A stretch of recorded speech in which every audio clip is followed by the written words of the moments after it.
Hindi pwedeng hindi ko masusubukan yung street food dito sa Japan. Opo, kakaiba yung mga pagkain nila dito. Pero kahit ganyan, alam mo talagang healthy yung pagkain. At dahil dyan, sasamahan niyo ako mag-food trip. Kaya naman, from this to this.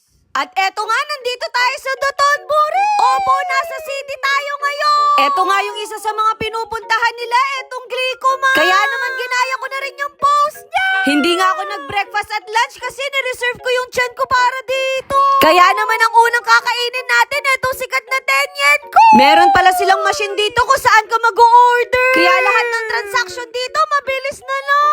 Itadakimasu. Hinati ko na nga sa gitna kasi alam kong nasa gitna yung cheese. Hoy, grabe naman yan kahaba. Sa mga curious sa lasa niya, lasang pancake po siya. At sa tingin ko, kaya tong i-DIY sa bahay, no? Malay nyo, pagka-uwi ko sa Pilipinas, yan yung iluluto ko. Ngayon, titikman naman natin yung naglalakihang hipo. Malay nyo, mas masarap ang made in Japan, no? Isipin nyo, sa isang stick, nasa 400 pesos. At sana talaga worth it yung bili ko. Nalulungkot ako kasi lagi na lang nakakancel yung diet ko. Hindi ko rin talaga mapigilan kasi ang sarap kumain. Unang kagat pa nga lang, naramdaman ko na yung init niya. Halos magkaparehas nga lang yung lasa sa Pilipinas. Siguro doon na lang ako bibili tapos 1 kilo na. At syempre, hindi pwedeng hindi ko matikman dito yung Wagyu beef. Wala akong masabi kundi masarap kasi napaka-authentic, no? Sa sobrang lambot, parang nagme-melt siya sa bibig ko. At dahil dyan, 11 out of 10. Naghanap nga ako ng palamig dito tapos nakita ko yung tanghulo. Sa tagal kong nakikita to sa TikTok, ngayon ko lang siya matitikman. Kailangan ko na nga ng panulak kaya bumili na rin ako ng watermelon juice. Kung dati yung afford lang natin na street food sa Pilipinas lang. Ngayon, dito na sa Japan. Kaya talaga mapapa-thank you ka kay Lord. Sa susunod, kayo na ang next. Aminin niyo sa in-order ko para bumalik ako sa pagkabata,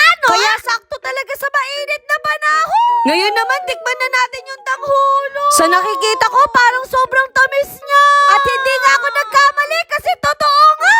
Pero yung kagandahan dito, maasim yung strawberry kaya perfect combination. At ngayon, titikman naman natin yung authentic na takoyaki. Hindi ko nga alam kung ako lang yun, pero kapag nakakakita ako na mahabang pila, ibig sabihin yun yung pinakamas masarap. At grabe, makikita mo talagang legit yung nilagay nila na baby octopus. Medyo hesitant nga akong kainin to kasi ang laki niya talaga. Siguro safe naman to kasi ang daming kumakain, no? Napakainit. Yan ang nagagawa ng katakawan. In fairness, malambot lang yung octopus. Bigla tuloy ako nalungkot kasi uuwi na ako ng Pilipinas bukas. Kaya talagang isa to sa mga mamimiss ko. Ngayon naman, magde-dessert naman tayo. Kaya naman, titikman naman natin etong matcha bread. Syempre, magyayabang ko din sa Pilipinas kasi meron din namang ganito. Kaso yung tinapay buns yung ginamit. Kumbaga, pinasosyal lang siya dito, no? Pero ang mapapromise ko talaga sa inyo, masarap yung matcha nila dito kahit mapait. Hoy, Erika, parang walang hindi masarap sa'yo. May mga kababayan din pala akong na-meet dito. At nabudol na